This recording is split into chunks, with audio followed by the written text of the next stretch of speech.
One afternoon in 1988, I stood in front of the radio in my flat in Liverpool. I was a bag of nerves.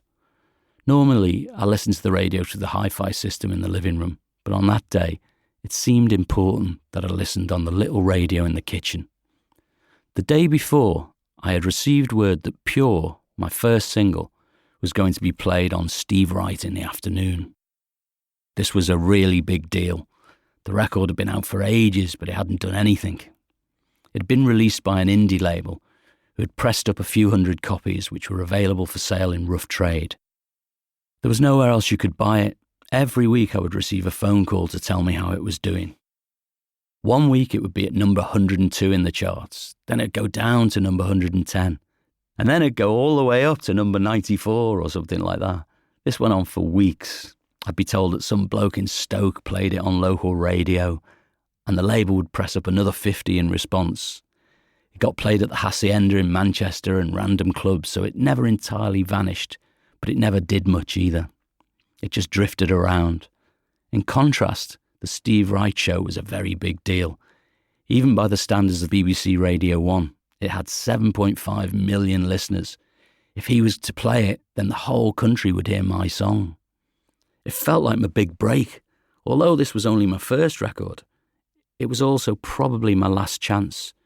You're supposed to release your first record when you're 19 or so, when you're still full of bravado and energy, and I was 31.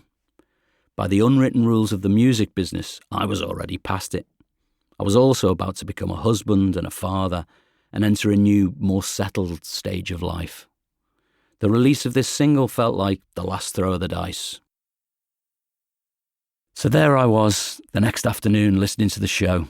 I sat through the chart hits and the traffic news, not really believing it would happen. Then suddenly, without an introduction, I heard those familiar opening notes. This time they were coming from the radio, not my tape recorder. That may have been a small detail, but it changed them completely. Steve Wright was playing my song. But halfway through he stopped it. He took the needle off the record and he said something like, "Hang on a minute, what is this?" The moment the record began, it had all become real for me. I was so thrilled to hear Pure coming out of my kitchen radio. At that point, it would never have occurred to me that he might change his mind and take it off. It was as if a joke had been played on me. I'd been set up to think that the best possible thing was going to happen. Then the rug had been pulled from under my feet. It was all a cruel trick, and after being so pleased with myself, I was going to be humiliated in the most public way imaginable. I stood there, staring at the radio, waiting to see what he said next and hear how he justified what he'd just done. I thought that he was going to declare that my record was not up to the standard of music which could be played on the BBC. The reason I thought that was because deep down, I feared that it was true.